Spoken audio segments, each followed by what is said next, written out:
যাই হোক, আমি মঞ্চে ডেকে নিব এমন একজন সিনিয়রকে যে উনি আমাদেরকে এমনভাবে কাজটা শেখাচ্ছেন। আজকে ভারতবর্ষের বুকে উনি এমন একটা সংস্থা ছিলেন যেখানে প্রায় 17,000 টিম নিয়ে কাজ করেছেন। কত হাজার? 17,000। তো ইডব্লিউপি আমাদের বেন্টু স্যারের সত্যি নসিব ধরতে যায়। তো আজকে এই মঞ্চে ডেকে নিব সুদূর বহরমপুর মুর্শিদাবাদ থেকে আসছেন আমার আব্দুল রব স্যার। ওনাকে আমাদের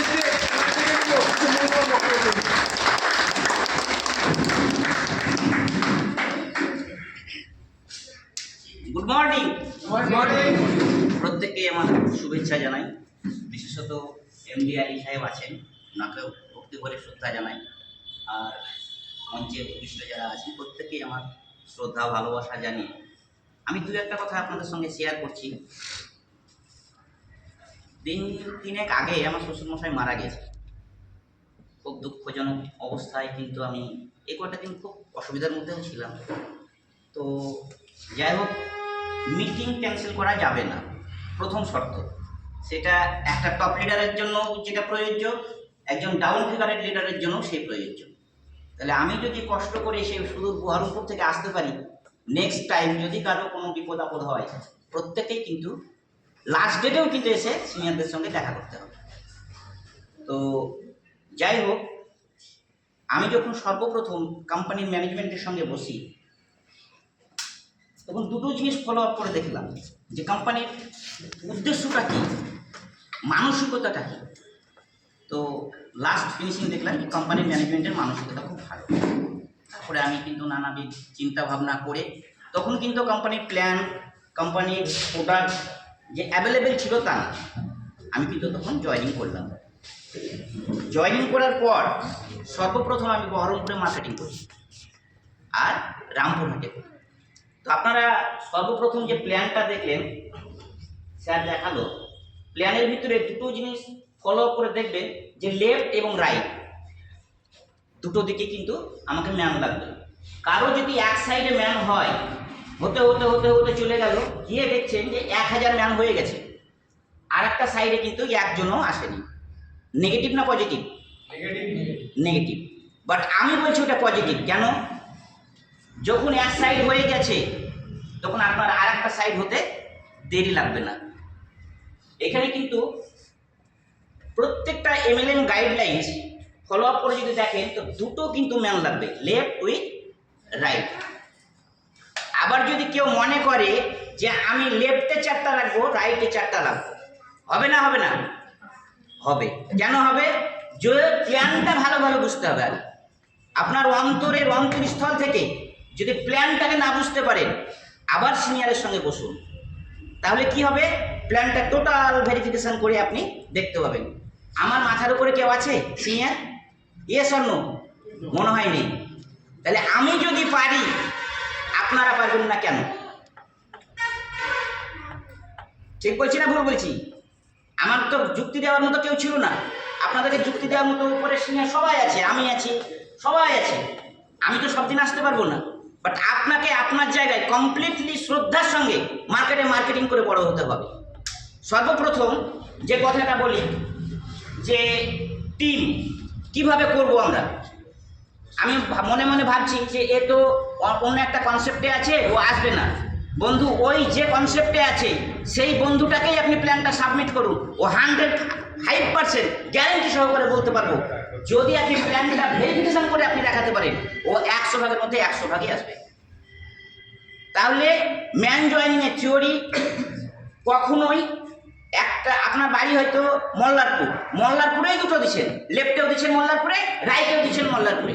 আপনার বাড়ি বহরমপুরেও দিচ্ছেন একটা, বহরমপুরের ওপারে একটা দিচ্ছেন। তাহলে কি হবে বলুন তো? আলটিমেটলি যে কেরিয়ারের যে স্বাদ, সেটা কিন্তু আপনি কখনোই পাবেন না। কেরিয়ারের স্বাদ পেতে গেলে আপনাকে সর্বপ্রথম এমএলএম গাইডলাইন্স বলছে, আমি না, আপনাকে দুই সাইডে দুটো দিতে হবে। কোন সাইডে? যদি রামপুরহাটে একটা দেন, আপনাকে এর ডিস্টেন্স অনেকটা একটা দূরে আপনাকে আর একটা দিতে হবে। দুটোকেই দিকবাহাল করতে হবে। তো দেখবেন নেটওয়ার্ক ডিভিশনে কি হয়, একটা সাইড বড় হতে হতে হতে 1000 2000 ম্যান হয়ে গেল। কেন হলো না? আপনি তো অ্যাক্টিভ না। আমার ম্যান একদিকে হয়ে গেছে 1000 ধরুন, আর একদিকে হয়ে গেছে একটা। তার মানে কি আমি নেগেটিভ? আমি কোনো কাজ করতে পারিনি। তো কাজ যারা করবে ফলো আপ করে দেখবে যে নেটওয়ার্ক ডিভিশনে তাদের লেফটে হবে 20টা, আর নাই তো রাইটে হবে 19টা। এইদিকে হবে 22টা, ওইদিকে হবে 26টা, এইদিকে হবে 40টা, ওইদিকে হবে 27টা। এইরকমভাবে যদি রেশিও থাকে আপনি কাজটা করছেন। আর যদি মনে মনে ভাবেন যে আমার একটা সাইডে 1000 হয়ে গেছে আর একদিকে হয়ে গেছে 2টো, তাহলে ভুলবশত ওটা হয়েছে, আপনি কিন্তু আপনার জন্য না, ওখানে কোনো একটা সিনিয়র আছে তার ক্যালকুলেশন ভেরিফিকেশন অনুসারে ওটা কিন্তু হয়েছে। একজন মুচি সারাদিন বসে আছে রোদ্রে, তো নেটওয়ার্ক মার্কেটিং করতে গিয়ে তার এই জুতোর আংটাটা ছিঁড়ে গেছে। তো বলছে যে বন্ধু, এই যে জুতোর আংটাটা ছিঁড়ে গেছে, তুমি এটা একটা লাগিয়ে দাও। আমি তো নেটওয়ার্কার, আমার কাছে বেশি পয়সা নেই, তো আমি তোমাকে ক টাকা দিব? মাত্র 5টা টাকা দিব।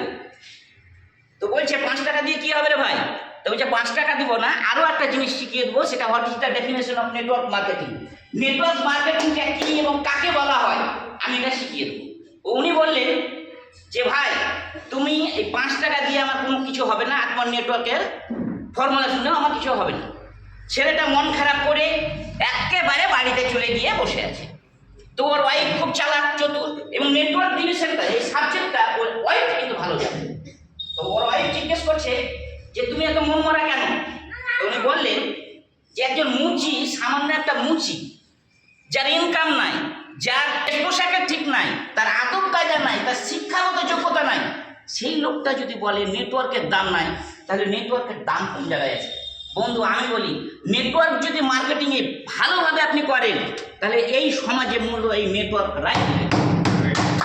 প্রত্যেককে বড় হতে হবে, এবং প্রত্যেককে বড় হওয়ার জন্য কিছু ফর্মুলা আছে নেটওয়ার্ক ডিভিশনের, প্রত্যেককেই জানতে হবে। এবং এই মুহূর্তে আমি যেটুকু জানি যে এই মুহূর্তে আমরা যারা আছি উপরে এবং নিচে সামনে সবাই কিন্তু লিডার। এই লিডার LEADER অনেকগুলো ডেফিনেশনের মানে আছে, প্রত্যেকটা মানে ভেরিফিকেশন করে যদি দেখা যায় এর আসল উদ্দেশ্য হচ্ছে সততা। আপনি বলতে পারবেন যারা নেটওয়ার্ক করেছে তারা কোনোদিন কারো বেইমানি করেছে? করেনি। যারা সব কিছু জানে, আপনি মার্কেটিং করতে গিয়ে দেখছেন যে এই ব্যাটা সব জানে, ও কিন্তু নেটওয়ার্কার না। ভালো করে ফলো করে দেখবেন, ও জীবনেও দাঁড়াতে পারেনি, অত ভবিষ্যতেও পারবেন না। আপনারা প্রত্যেকটাই দাঁড়াবেন যদি EWPL এই ম্যানেজমেন্টের মানসিকতার উদ্দেশ্যকে সফল করতে পারেন। এবং এই কোম্পানিকে আপনাকে মনে মনে ভাবতে হবে যে কোম্পানিটাকে আমি বড় করব।